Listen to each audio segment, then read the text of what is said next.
that's just freaking me out. That's why we're doing this. That is correct. We should probably start from the beginning, right? So do you want to?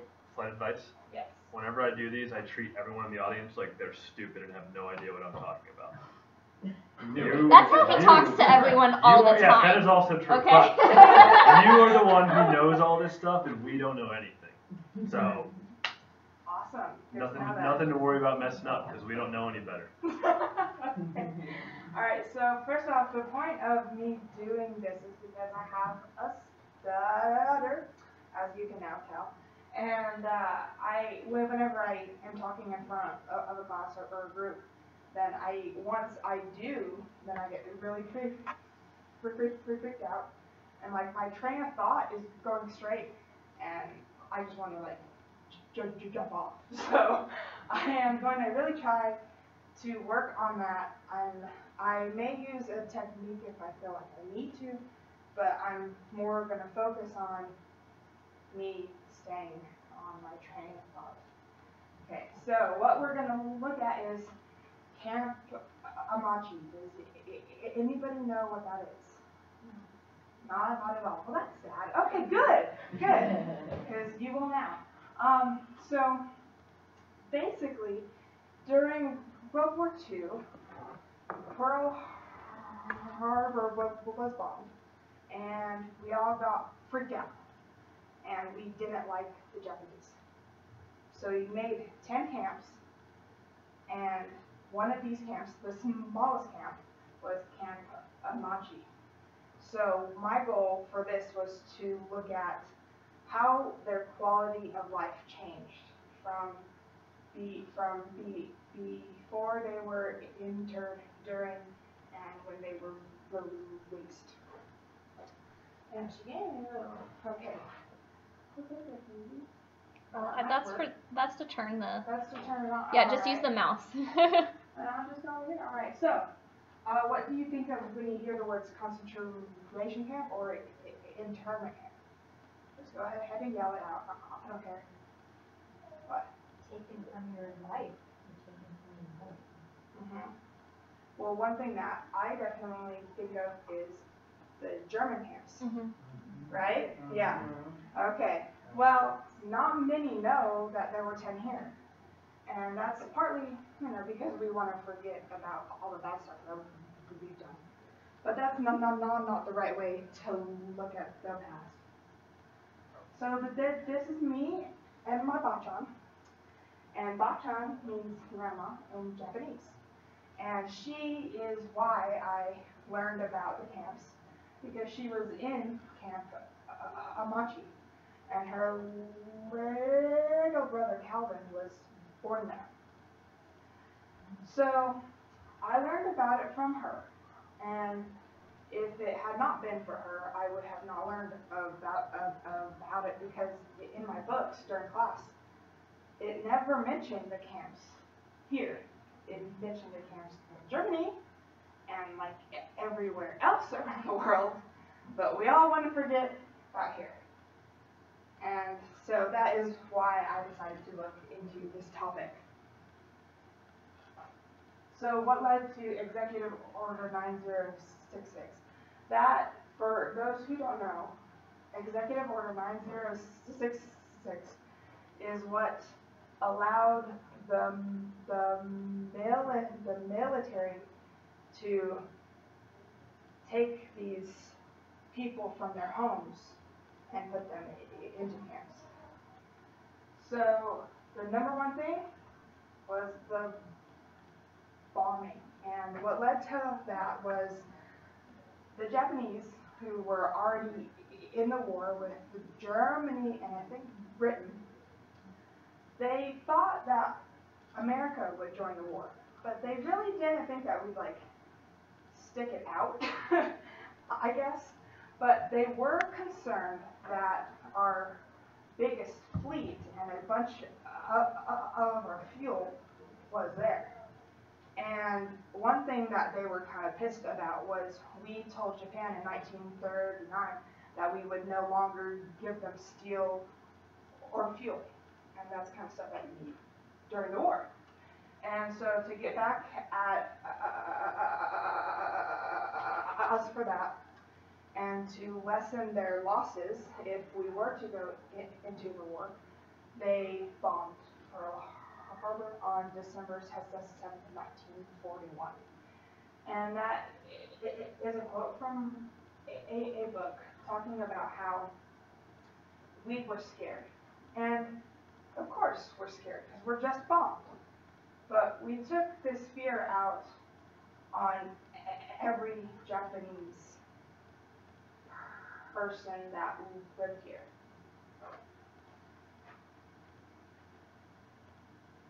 This is a video that I have that explained Executive Order 9066 better than me, and I'm going to hope that it plays, and if not, then I will explain it by myself. There were a number of cases where Japanese conscience Just trying to find the part. so you have cars with cat. No, not that far.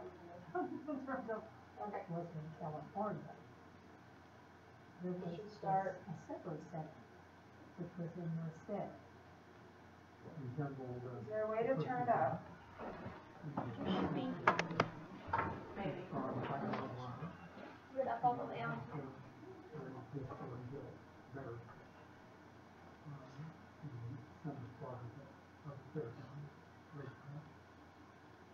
And fortunately, we ended up in suburbs, but there are other people who lived in Master? Which one? Master? Is it on one of these label things? Yes. Alright, well, we're gonna just go ahead and skip past that. Okay. I tried to embed it to start at like a certain point, but Ryzen just doesn't like that stuff. So, basically what this was going to say was that Executive Order 9066 never said specifically that we're going to take this group and move them and keep them there for a while. What it did say though was that out of the western part of the country, they were going to move. The military had the right now to move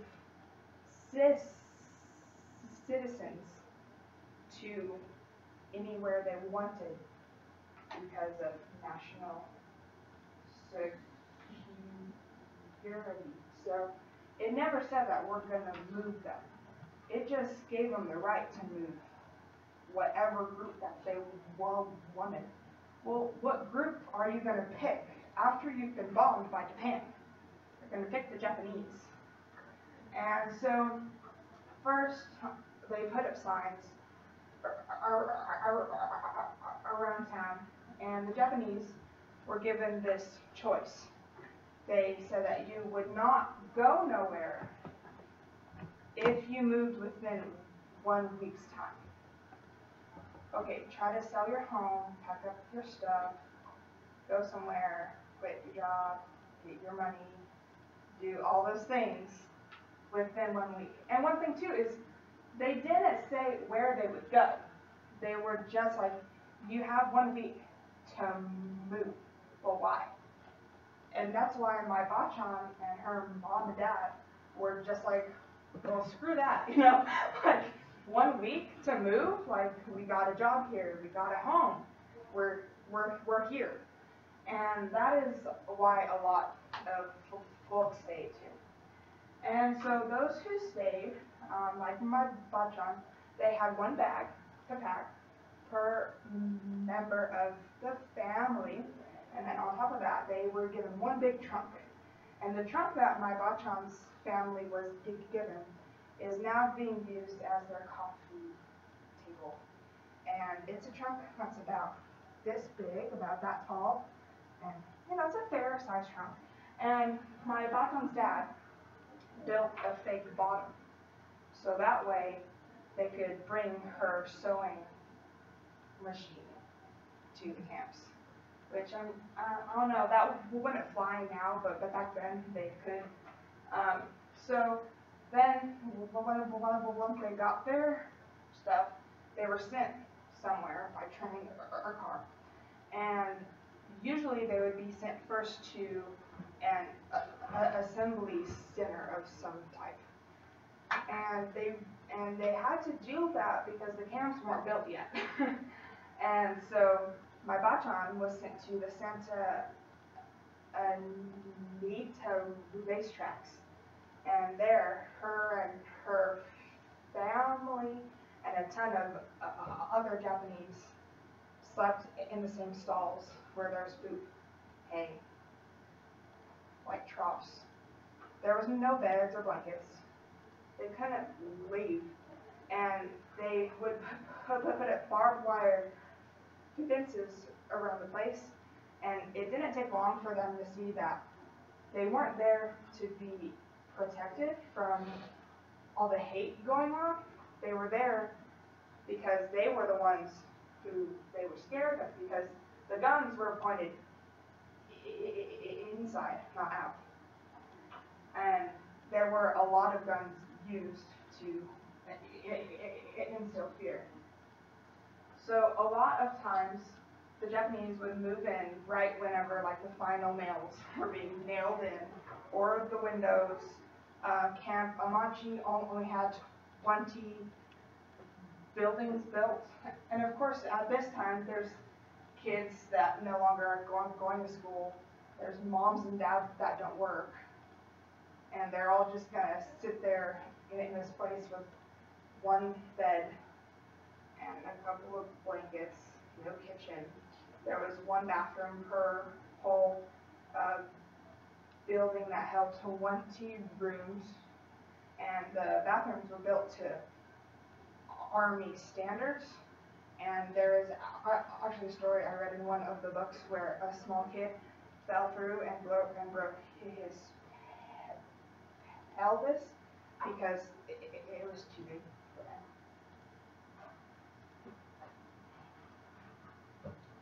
him. Okay, so after this point, I don't have very much stuff, so now I'm just gonna keep talking. So life at Camp Amache, what could they do? Well, for the first few months, nothing. It was very hard. They ate very, very poor meals, but eventually they got to the point where they could farm.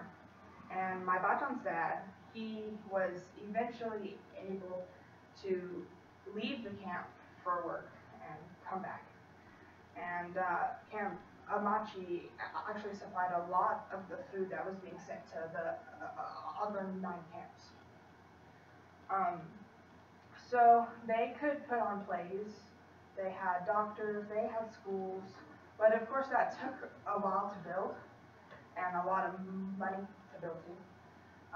So for a long time, everybody who lived there didn't have money because there was nowhere to work.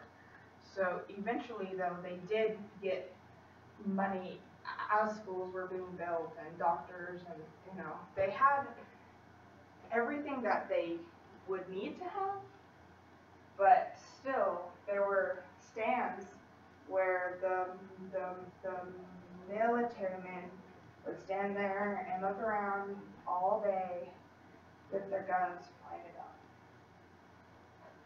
up.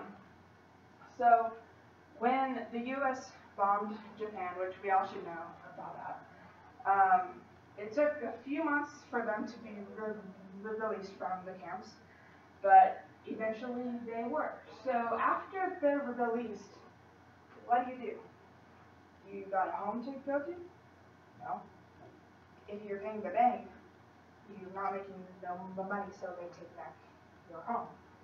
So what if you did own your home? Well, chances are that was robbed, because they knew that you were Japanese, because back in that time they're like, oh, that Jap living down there. So a lot of times they were robbed. So you don't have a lot of money, you don't have a lot of savings, you don't have a lot of anything. So, of course, it was very hard for the Japanese to get back on their feet. And one thing that I would like to point out, too, was that in Executive Order 90666, they weren't called citizens, they were called non-aliens. So, second grade. And, of course, even after the war, everybody still didn't like the Japs. And so a lot of times they had to go on like welfare or something to get back onto their feet.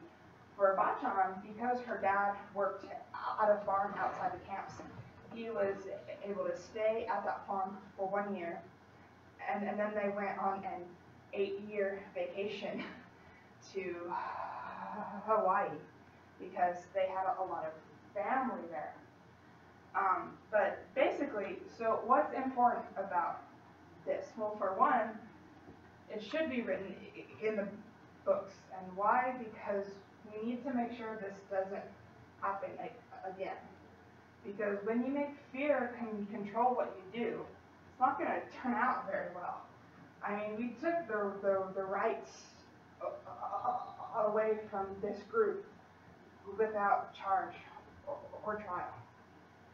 And there were a couple of things put into place to prevent this, but they're not in depth enough yet, because, you know, during wartime, we can do a lot of things that we usually wouldn't do. But that's why it's important for this, for all generations to learn about it, because if you don't, then it may happen again, and can't do that. All right. It's scary. I'm like sweating so bad. Yeah, that was awesome. Thank you.